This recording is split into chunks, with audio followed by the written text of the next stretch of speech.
Hi, welcome to my channel. This is Tina from tinahills.com, and this video is very interesting because it deals with the symbology of the moon card in tarot. And I will also be speaking to you about the moon in astrology. So let us look at this card number 18, right?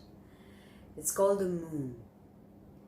And yes, it is directly connected to the moon, that is connected to fertility, to menstruation, to childbearing, emotions, and all of that. So the moon has a very poignant face. This is the yin energy. Okay, according to yoga, we have three main nadis: the Ida Nadi, the Pingala Nadi, and the Sushumna Nadi. So Ida Nadi is the lunar Nadi, Pingala is the solar Nadi, and Sushumna is the base where you bring together the breath from both these nadis, and that's when your Kundalini awakens. So the moon card is very, very closely associated to Kundalini awakening. Therefore, some even say this deals with secrets. And this deals with, of course, feminine sexuality. It deals with instincts and imagination and a receptivity that only the feminine energy possesses, right? So here, if you look at this particular crab, in the olden days, it was symbolic of our inner soul that is vulnerable. Okay, and if you look at the Notre Dame, it's very interesting research that I did. Notre Dame has a stone relief, okay, at the left door near the entrance, okay, and it has a crayfish, just like this crayfish, and this crayfish is hiding. Okay, if you look at it, the crayfish is not coming out in the middle of this dog and this wolf. There is a dog and there is a wolf. The dog deals with our mundane awareness. The wolf is our instinct. Okay, and some say that this dog and the wolf represent King Philip of France. Okay, and this represents the church. So it's very symbolic, and this is the feminine consciousness hiding. So they are not brought in the middle and not crucified or burnt at the stake, right? Very interesting, this symbology. And also, if you look at the two towers, look carefully, the two towers are emblematic of Magdala, or the watchtowers. Okay, even if you look at the High Priestess card, we have the two towers. Maybe I have it with me right now. I can show it to you. The High Priestess also has two pillars, Boaz and Jacqueline, okay, as the Masons call it. This is an initiation, a doorway into feminine mysteries, okay. And if you look at the two towers, they are actually called watchtowers, okay. And the watchtowers, what happens when you stand at the watchtower? You have a higher view. And the High Priestess card is also very linked to the lunar mysteries. You see she has a crescent here, which is symbolic of Venus, okay, and also some say the moon. So now what happens is that these two pillars, they are symbolic of the goddess. Okay, even in Kamakya they have two like a thing like this, almost like two pillars that are symbolic of the goddess. So this is a symbolic of the goddess Isis actually, and this is symbolic of Mary Magdalene, or Mary Magdalena, who was the Shakti of Yeshua, or Jesus Christ. So if you also look at this, both of these, they symbolize deep feminine mysteries. Okay, and now when you look at the moon, okay, if you look at the moon in astrology, the sun is basically, the sun is yang, the Pingala Nadi. Okay, and he is the ruler of the waking hour. Okay, and he rules the realm of day. But the moon inhibits the landscape of the night. And the moon is our intuition, our psyche, our soul, our emotions, feelings, and dreams. Okay, so what happens when the moon comes out? Even the association of the word lunatic with lunar, it means we go bonkers when there's a full moon, right? A part of our primal brain gets activated because we are tuning into deep instincts that have survived with us through space and time. Now, in myths, the moon card is linked to Diana, okay, the goddess of the hunt, and also to Artemis, of course, to Isis. And in India, the moon is connected to all the goddesses, like the goddess Kali. She's very connected to the moon.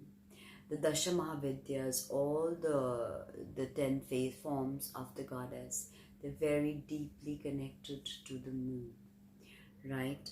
And she's Artemis in Greece, and she's Diana in Rome, the goddess, the moon goddess, okay, the lunar energies.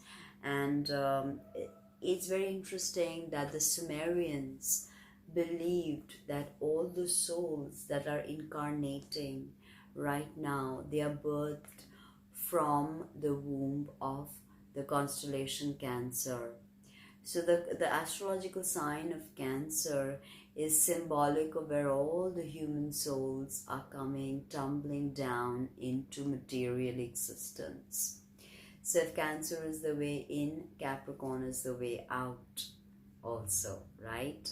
That's why we have the moon, the mother, and Saturn, the father. Okay, moon being the magnetic principle, Saturn being the sun, Saturn being the electrical principle. Now, even Alice Bailey says, and many ascended masters have also said, that all the souls are incarnating in this Manvantaric cycle are directly coming from the astrological sign of Cancer. And I've already discussed the Thema Mundi, which is the world chart, the chart of the universe, that also has Cancer rising and moon in Cancer, first house. Okay, now the moon is very precious because it's our instincts, it's our instinctual perception, and with the high tide and the low tide, and we are essentially 70% water, and we know how water reacts to the moon. So we go through this tug and pull of emotions with the moon, and the moon is a very deep, emotional, intuitive, psychic part of us, okay? And actually, when we are very stressed, we exhibit our moon sign. Until the age of 7, we have only been working with our moon sign because we have not developed the persona, the Jungian persona as yet, to interact with the world, you know. And interestingly, the moon is also about our secret desires. Okay, very, very much so about our secret desires, and the house that it is placed on and the sign tells you of your deep secret desires. All my life, with the 7th house Pisces moon, I've craved for a fairy tale kind of love story, you know, and it was my secret desire. And as I grew and matured with my moon, I understood the imagination from the fantasy. But the moon symbolizes your very secret impulses and desires. And the moon is also the embodiment of our personal mysteries. Whatever's personally mysterious about us, we can understand from our moon sign and its aspects. Okay, and it also speaks of deep how we give into deep intimacy, whether we give into it at all or not. The moon also tells us about the soul ties and the soul contracts we have made. For a man, his moon sign speaks of the woman he will marry. Even for a woman, the moon sign will tell you what kind of a man she needs. Yes, the Mars sign may tell you what kind of a man she is attracted to, but the moon will tell you what she needs.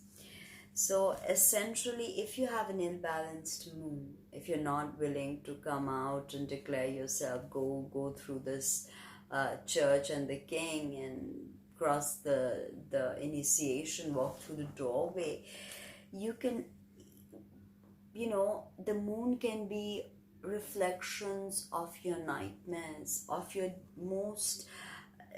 deepest fears, whatever you've buried in there.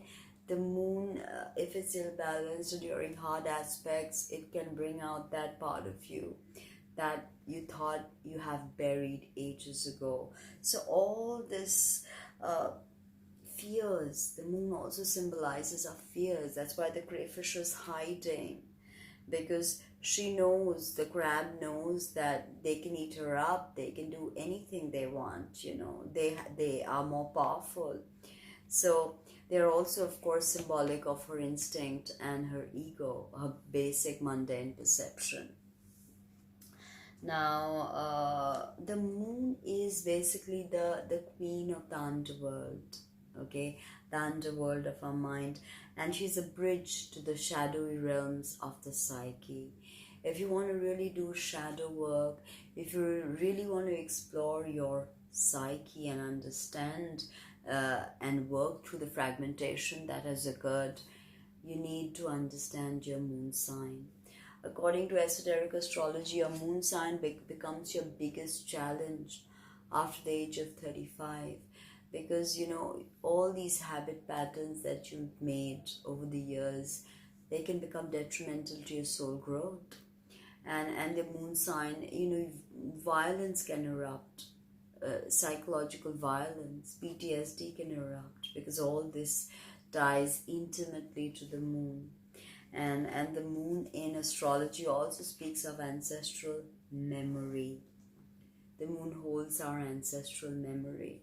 So when you look into a chart, by house, by sign, by placements, by dispositions, you can tell a lot about your past lives and what your soul has been longing for in this incarnation, maybe even the next, if one is perceptive enough to look at everything and see the whole story.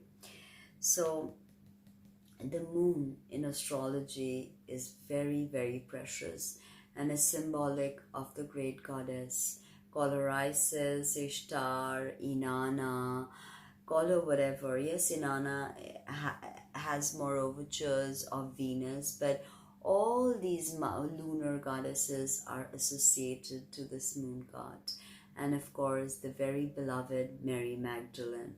This is the god of Mary Magdalene.